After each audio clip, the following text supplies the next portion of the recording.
Oh, live streamed. Here we are. Meeting is now streaming live on YouTube. Emily Dobson there in Sam Porto. Fleischman. Sam Fleischman here in Pittsburgh, Pennsylvania. We are live streaming Headlines Unleashed. Who's going first? Or did you want to tell me more about the rest of your day before you go? No, I'm gonna throw this background up there first. You can't take that with you to the pub to No, write emails and watch NCAA, can you? I could take that to the pub. You Uh could.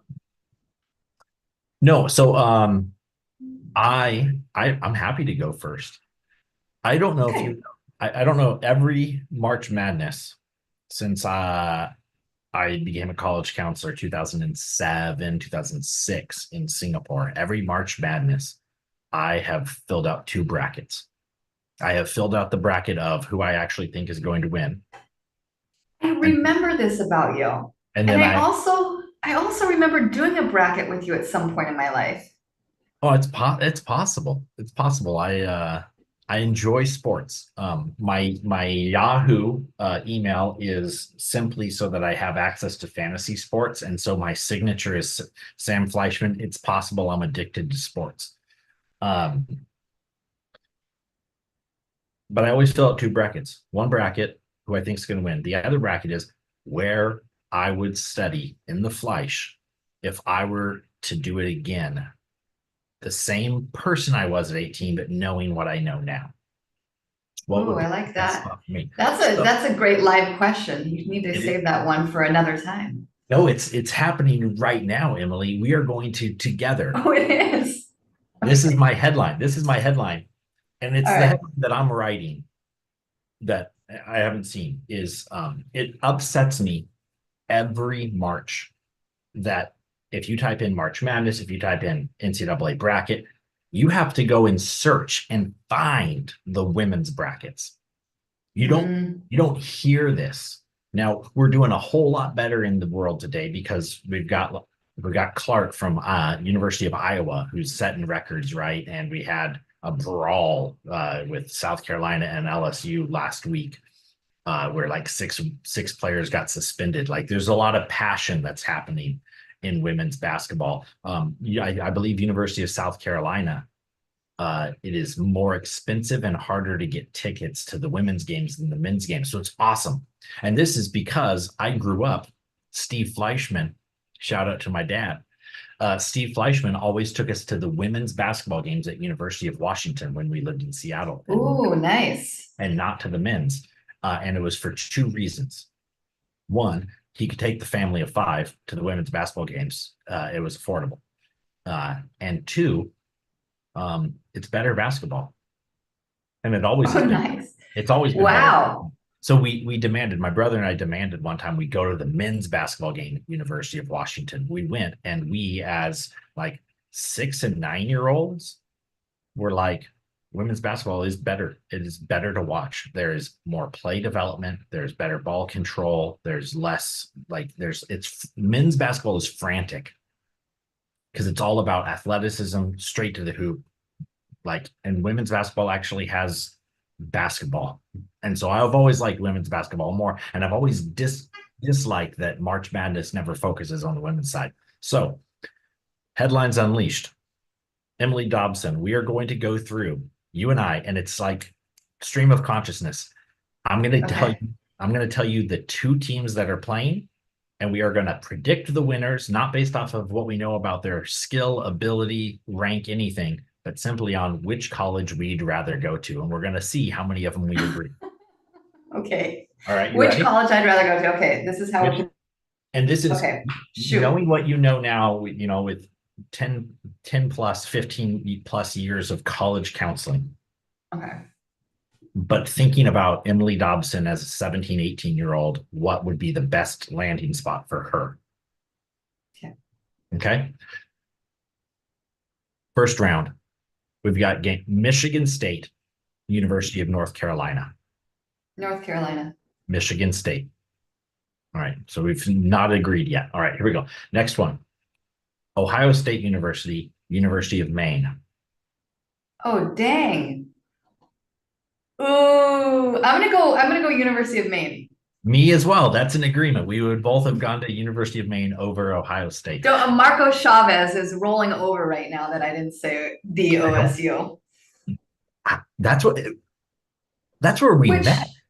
We met at Ohio State oh, University on a should we flying with change our, Marco we Chavez. did. Oh No, no, we no, Sam. we shouldn't. That's the first time I ever had cachaça. You and Was I it were on a really? fly-in. We went to Urban Meyer's very first game, coaching Uh-huh, uh-huh. at Ohio State. God, you Um, got a good memory. you brought cachaça. We were at that hotel bar on the second level, and I was like, I don't know what this is, but I'll drink it, sure. And it was very good. I enjoyed it. And then the caipirinhas flow easily whenever I go to Brazil. Wow. Wow, I didn't know I initiated you into that. You did. Thank It's a you very great much. story, Sam. But you know Thanks what? for reminding me about that. I had no clue. We did segues. Do you remember that? We did segues. Luna was there. Luna was there. Luna That was was there. Luna's first college visit. She was, oh my gosh, 9 months old. 9 months old. But you know what? We both would choose to go to University of Maine, even though I've never been to the University of Maine. I'd still choose to go to the University of Maine. I just traveled with them. I traveled with them the last 2 weeks around Brazil, Oh, going nice. to high schools. So I got a really good insight to University of Maine. Well, I would love to learn more about that, but we don't have time because we're going through the No, bracket. do the Also, bracket. also breaking news. I believe Marco is no longer at Ohio State. No, he's not. But still, So- I feel like we may offend him if he ever picks up this live. Maybe I'll just I'll tag him on it. Ask him him on what it. his thoughts are. Ask him where he would have gone. Oh, yeah. It's a good one. Yeah. Good one. All right, next one. You ready? Middle Tennessee or Louisville? Dang, Tennessee. Louisville. Okay. Presbyterian College or University of South Carolina? Oh, I'm gonna stay with the Carolinas. University of South Carolina, it is for me as well. Isn't Presbyterian College in South Carolina? Good question. Who's gonna look that one up? You're gonna look it up, but I'm gonna give you the next one. University of Richmond and Duke. Oh man. Oh, that's a tough one. I'm gonna go with Richmond. It's a tough one. I want to go with Richmond sometimes because I don't like to choose the highly selective universities Mhm. this process because that's not who I am. But I think while I've never really spent time in Raleigh, Durham, I know I would enjoy it. And so Duke, even though I chose Michigan State over North Carolina, sometimes this doesn't make a lot of sense. So far, we've only agreed to attend University of Maine together. I think let's see this one. Drexel or University of Texas at Austin? I'm gonna go Drexel. Me as well. So we're at Drexel and Maine together. Right. Marshall versus Virginia Tech. Oh shoot. I think with my main, I'm gonna stick out and go with Virginia Tech. I also am going with Virginia Tech. The only reason I kind of like Marshall is the movie We Are Marshall with Matthew McConaughey. And so I thought That's a great one. maybe that People would need be to one. watch that. That's a great one. Yeah, there's a lineup of old school movies we should talk about one day. One day we will. Virginia Tech. All right. The next one is Rice or Louisiana State University, LSU. I want to try out Rice. I'm going to go to Rice as well. So far, we've gone to Rice, Drexel, Virginia Tech, and Maine together. And you know what? That's 3 in a row that we've chosen. So let's see. University of Portland or Kansas State? Oh, Portland. My sister lives there. University of Portland, the Pilots. I remember singing in a high school competition at University of Portland's campus. So I absolutely. You used to sing? You sang in high school? I did sing in high school. I sang in college as well. You don't know. You did? I didn't know that. Have I not talked about the time that I gave up playing collegiate sports? No. I'm an NCAA athlete, as evidenced by the concussion emails and letters that I get for what do they call that? Your dad's a lawyer. The class action lawsuits. So I played NCAA collegiate soccer. I'm an NCAA Division II athlete, went through the clearinghouse, all that sort of stuff. But I didn't get any money. I was a bench player. I didn't really play. And pretty much by the time the season was starting and games were playing, choir at Northwest Nazarene University. Choir reached out and said, we need more men. And so I was like, well, my sister was in choir. I sang in choir. So I went and I tried out, and they're like, I mean, essentially it was, you're good enough. And they gave they gave me $1,000 a semester to be in choir. Oh, really? And I was like, I gave up 3+ hours a day and no playing time to be an NCAA athlete, or I gave up 3 hours a week and got $1,000 to sing as a baritone. Oh, easy choice there. It's so interesting where you find money once you get to college. Once If you you're get to, willing to sacrifice too, right? I always find that chasing that money, you sacrifice something, which isn't necessarily a bad thing. it's not necessarily bad, and I guess that gets into some of the best advice I ever received from my sister. Said, when you get to university, go to the financial aid office, and go frequently to the financial aid office. And so for those of you who are looking for financial aid opportunities, this is what you do. You go to the financial aid office, because what happens at about 2 to 3 weeks in to a fresh first year semester, kids who have scholarships find out university's not for them, and they leave university. It's sad. It's sad that people drop out of university. And as they drop out, those scholarship doesn't go with them. All of a sudden, that money becomes available. Interesting. And so I went, and Wes Maggard and I, his son was a freshman as well at Indian. Wes was in charge of financial aid. I would go and I would say hello to Wes, and I had to switch to Wes because as an athlete, I had a different financial aid officer. But when I became a choir student instead of an athlete, I had to shift my financial aid officer away from athletics. And I went and I just met with him weekly and just said, hey, financial is going to be an issue for me here. Like, I'm funding myself. I'm going to need some help. So if anything comes up, and he directed me to different odd jobs that I could get. And then it happened. Phone call, Hank came to the dorm room, picked it up. Sam, are you able to come to the financial aid office? Yep, boom. Went there. Somebody just gave up on this $1,000 scholarship, and we think that you'd benefit from it. Perfect. Great self-advocacy. And when did you give up? A few hours of your time to just keep going back and checking in? Not a huge sacrifice. I gave up nothing. I gained a friend. I mean, essentially, Wes Maggard was like, well, my friend's dad anyway. But I learned things about how to engage with people and at self-advocacy, as you say. So if you are in need of financial aid, go and say hello. Wes Maggard loved Marvin the Martian.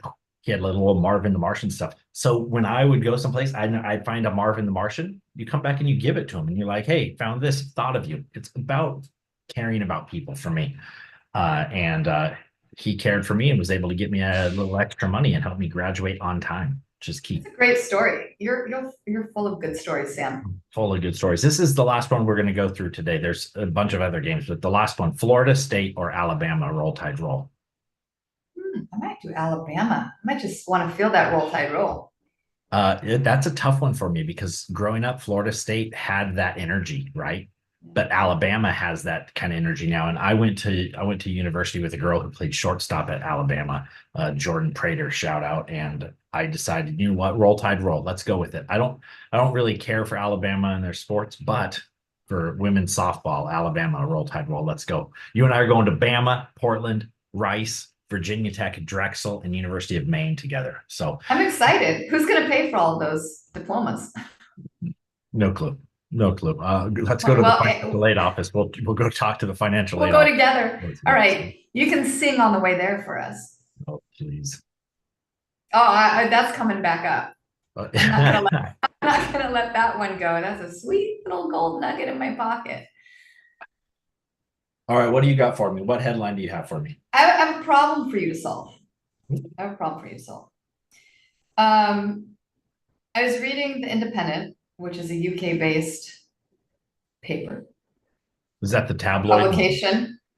No, not necessarily the tabloid part. Although, I'm guilty of reading the tabloids. I like to sink my mind into nothingness for hours at a time. Did you know in the UK that they are fining families for truancy? I did not know this. And I find it interesting that you might have to pay if your student is having unexcused absences during the school term. But at the same time, I have mixed feelings about it from my personal experience. When I worked at a school as an administrator, the mindset was to be very punitive. They were always international schools, and it was to be punitive because culturally, this was actually said several times. Culturally, the Brazilians, will like to vacation and do what they want to do whenever they want to do it. When I moved my daughter to her current school, which is a national school, also in Brazil, they're much more open about travels and much more, and there's nothing absurdly punitive about it. Like if you need to go visit your aunt and take a few extra days off of your vacation because your aunt's not well or whatever it may be, there's not that from the teacher when you come back, like you just ruin the teacher's plans and you're just taking advantage of your time and all of that. And I know that I've seen this change a lot after COVID, and this was mentioned in the paper too, that people are like, listen, one life to live, we're gonna vacation when we're gonna vacation. Yeah.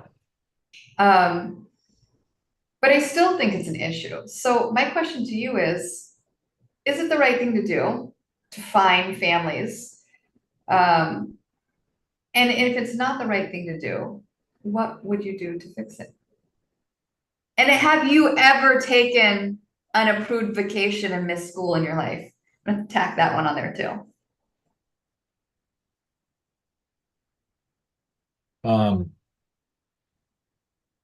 Interesting. I got a lot of questions about private public school, the differences there. You asked me 3 questions. I'll answer the last one first, which is, have I ever taken vacation and missed school? Not that I remember growing up.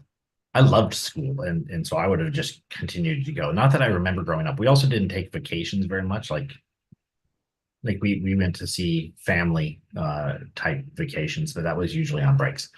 I have taken my kids, and I will continue to take my kids out of school to do life experiences. I've taken my son to Florida to visit colleges and to different cuisine. I've taken my kid to Panama out of school. I've taken my kid to Utah and Colorado out of school. I plan on taking my kids every semester out of school because what they're learning there is valuable, and I think do you get like the teachers, do I they don't ever get say fined. anything? I've never got fined from it. Emotionally, have you been emotionally fined for it? No, If I've not never been. financially fined? I've never been emotionally I've fined. been. I think it's luckily my kid, my wife and I both being teachers, but you're a teacher too, so I don't know why you've been emotionally. I'm sorry to hear that. My kids are going to get their work done, or my kids are not going to get their work done and not put pressure on a teacher. I'm never going to ask a teacher to go above and beyond what they need to go above and beyond on, because the teacher already goes above and beyond and doesn't get the credit they deserve. They get punished oftentimes because they're not being rewarded for going above and beyond. And they do it to themselves because they're empathetic, like they care about these students and their growth. And so I would never ask a teacher to go above and beyond. And so in that way. A school might though, right? A school might say you have to create a whole new test for this kid that, took 5 days off and went to the Taylor Swift concert. Yeah.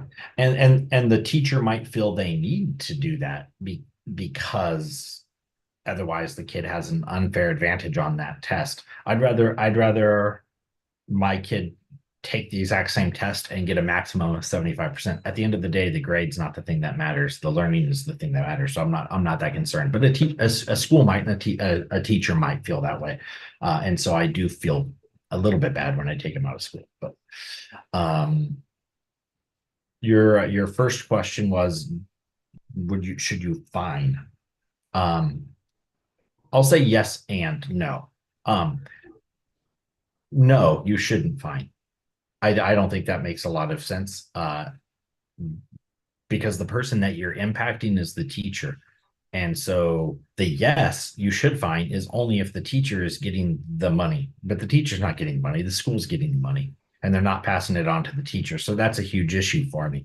If the teacher is the one who's getting the money, because they're the ones affected by me taking my kid out of vacation, I could see that. But I don't think that's what we should do. I think we should probably just create a system that is better. I was talking to Noel yesterday. I think year-long school is actually probably the way to go. Give better breaks. We don't use year-long school up till high school, and then high school can stay at its current setup because summer jobs make sense. But middle school, you're not really allowed to work those summer jobs anyway. So Yeah. work 2 weeks and 4-week holidays and build up a better learning environment. I haven't thought about that in a long time, but I also had for quite a while like the idea of year-long school. And it makes sense to stagger when they get out for many different reasons. But the work idea and, college visit idea and all of this, they need different time off as they get older. And I also had thought about what you said about paying the teacher. I think that's part of the issue. At least in Brazil, we have very strict labor laws. And, and the justice, which sometimes works here, at least in this sense, is usually almost always on the employee's side. And so when you see schools struggling to balance all of this, and you said it's on the teacher, I agree with that. Now, if I took my kid out of school, I try not to, unless it's something that I feel is like educational value or family value, and she won't go if she's not keeping up with school before that. Like 100%. This is said, right? 100%. And I've fought with taking her out or not taking her out because this new school mindset is, it's okay. But I would say to myself, okay, so if I wanted this teacher to create a new test, because I felt like my daughter needed to prove her mastery, then I think it'd be on me to be like, okay, teacher, I will hire you as a tutor to stay an extra hour and do that test, whatever that fee may be. But that's something that I actually feel good about. Yeah, I'd be all right. Because I'm paying a professional to dedicate more time to my kid who missed time with the rest of the class for an unexcused reason. Yep. And then I'm also paying for their expertise. So I'm trusting them with their work to get her to mastery or to figure out where she is in terms of mastering the content. And that's, extra time that's so well deserved because no teacher ever goes home and like they're done. People say that happens. I have yet to see it happen. I know teachers here are more like, okay, 5 p.m. I'm off the clock. I don't answer emails. I don't do anything. But I would say a huge majority of them are still finding work to do. Well, I know my wife is. She's a long-term sub and she's grading papers the minute she gets home till she's fallen asleep in bed. I mean, yeah, it's nuts. I would say year-long school.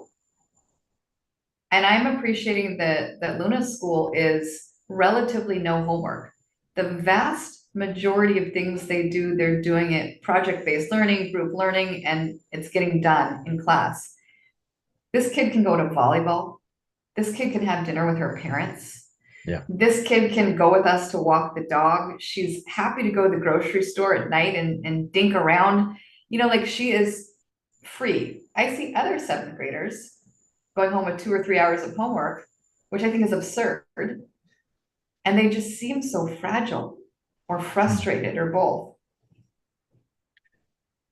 And some kids love that because that's how they want to learn. That's true. And so that's very true.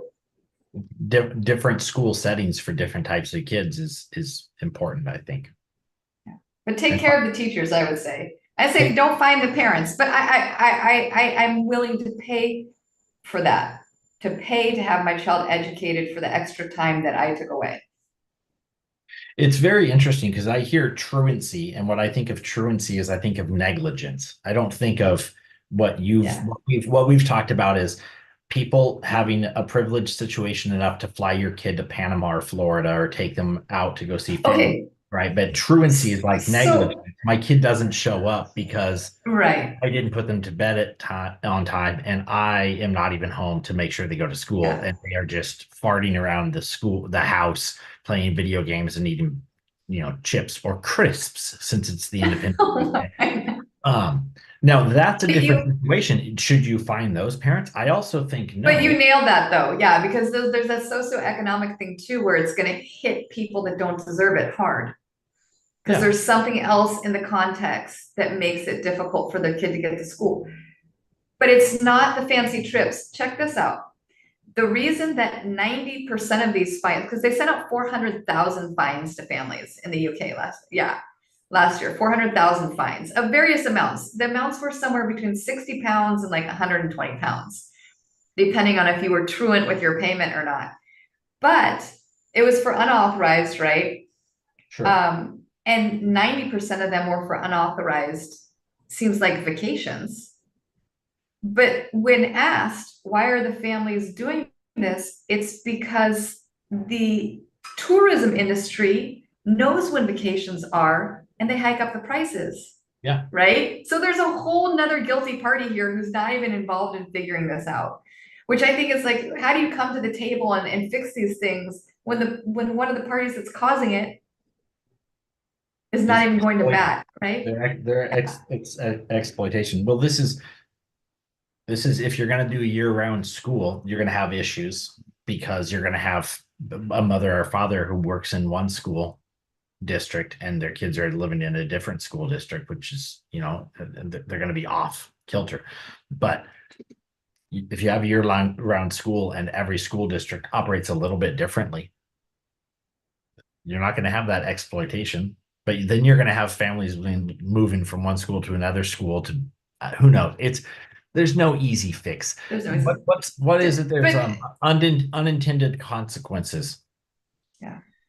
I don't know if you remember this, Sam, but when you and I are in college, there was a movement for colleges to stagger their spring breaks because of issues in places like Daytona Beach, down in Mexico, and a whole bunch of colleges got together and were like, we'll do it the first week of March, we'll do it the third week in March, and they were staggered. And Hmm. I remember as a sophomore being angry about that because I was like, now we're not going to have a huge big party at spring break. Not that I ever went, because I found out later crowds. I don't love crowds. I didn't know about this. I I didn't. clearly remember it. I didn't party and drink in college. That was pre-college and post-college. Um, You took a few years off. yeah, I stopped from 17 to 27. Up until 17, after 27, but 17 to 27, no parties. Um, I don't remember that, I but do. I remember college, it when you're distinctly. talking about like skipping school, there are how many friends did you have, or maybe you yourself were able to arrange your schedule to where you only had class Tuesday, Wednesday, and then you had That in my later years, yes. But in that first year, they stick it to the freshmen. At least Loyola Marymount did. Hi, yeah. Christy Culp. Christy Hi Culp's Dan. here in Brazil right now. Hi Oh, and Dan Christy. Gardner. Hi Dan. And hi, Hi Christy. Sheila. Hello LMU.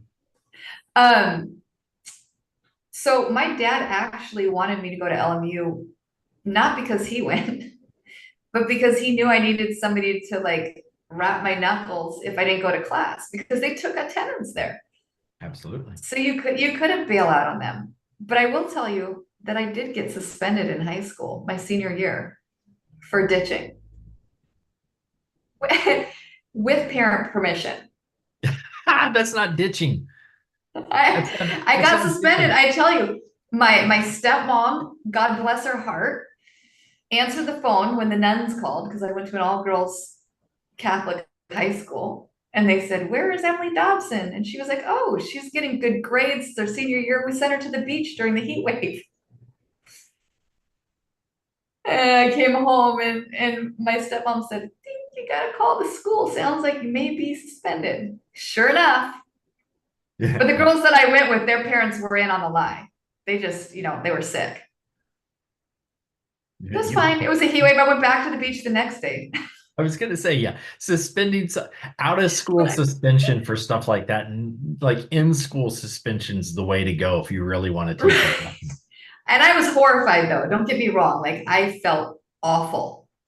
I was really embarrassed because like, you don't want to get suspended. I was never a great student, but I had really found my way senior year with the help of a great college counselor, Lori Holtrust, and a really good English teacher.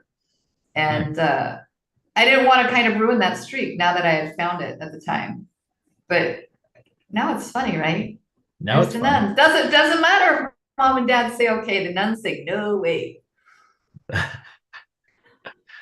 Uh, but Loyola Marymount took you anyway, even though you're a school ditcher for the beach, I LMU. know. And you know what? I found out, no, LMU needed some help accepting me. Like my college counselor, again, Lori Holtrust, bless her heart, wherever she is, she went to town for me. She saw that I had the upwards trend.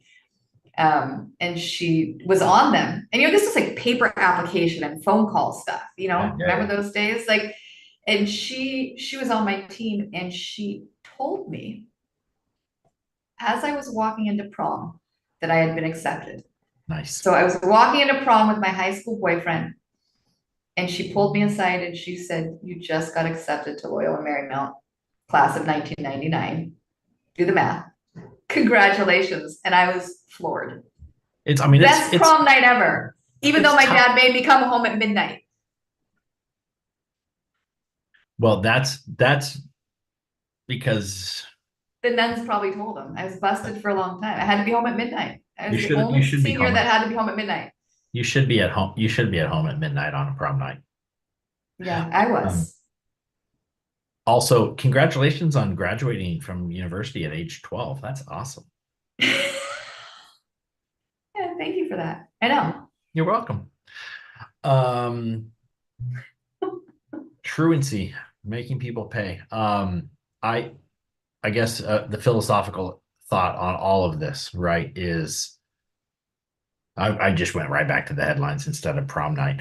Um, There were no headlines to share for that night, just to let you know.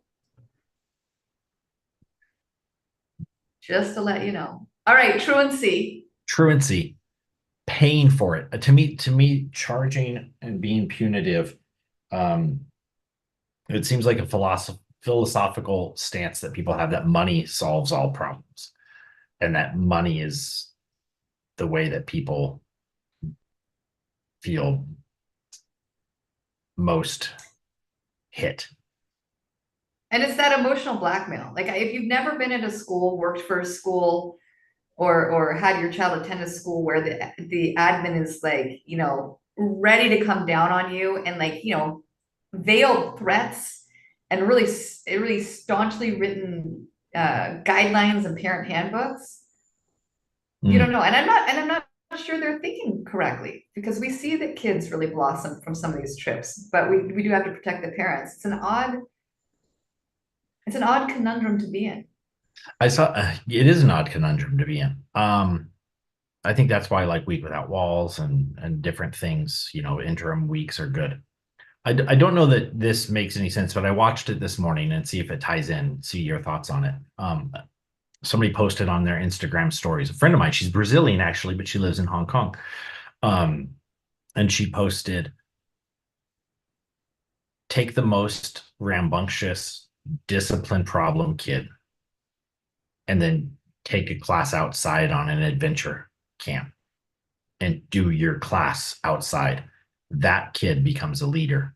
He doesn't just become the, or she doesn't just become the person who's out playing in the woods in the adventure the most. They become a leader because they guide people.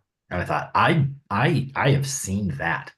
Like sometimes we don't have the kid in the right spot. We have kids in classrooms and we expect them to mold to the classroom when in fact, if we just went outside and said, hey, we need to do this, they don't become a rambunctious issue. Sometimes they do, but oftentimes they become the leader that guides everybody else. And we need experiences that are not all traditional. And sometimes that means letting kids go to the beach and get hoodwinked out of $5 for a thing of cotton candy or whatever it may be. When I don't know why I said that. I don't, did you? Why hoodwinked? Now you, how old are you? 122. I Goes with the didn't, beard though. It goes with the beard. I didn't graduate at Think 12. about it. But you know, you need real life experiences. And sometimes we need to explore different ways. You know, I think I could not agree with you more. And I think that one of the conversations I have a lot with schools down here is be true to your identity. If that's who you are and your clients understand that, then the essential agreement is they're going to abide by that because that's Yeah. who you are.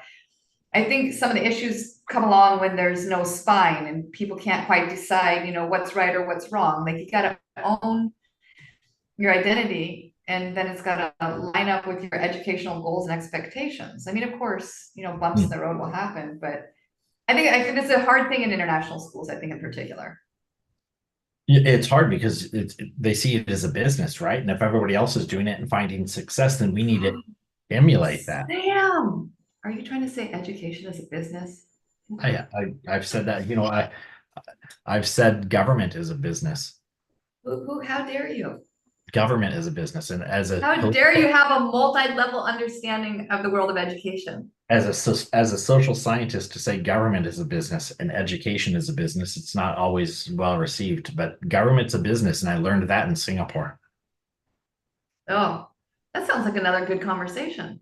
Yeah, I it is. By the way, I just got an email, and I'm gonna have to jump, but I just got an email. Do you know where you will be April 4th through 6th in 2025? Does that happen to be the regional international ACHC conference at graded school in Sao Paulo with some of the best counseling teams around? That is what it is. 2025, Sao Paulo, Brazil, April 4th through 6th. You can't buy your tickets yet, but you can Oh, I signed up this morning for the early bird info. yep, I will be doing the same. Good. Well, just one more year until we see each other in person. We got to make that happen earlier. Maybe University of Maine or possibly Drexel or maybe Virginia Tech or University of Hey, Portland. listen, if they're listening and they want to do a fly-in, I'm game. Sounds good to me. All right. Thanks for headlining with me, Sam. I appreciate Absolutely. you. Thank you. Well, I can stop this live stream. You can stop.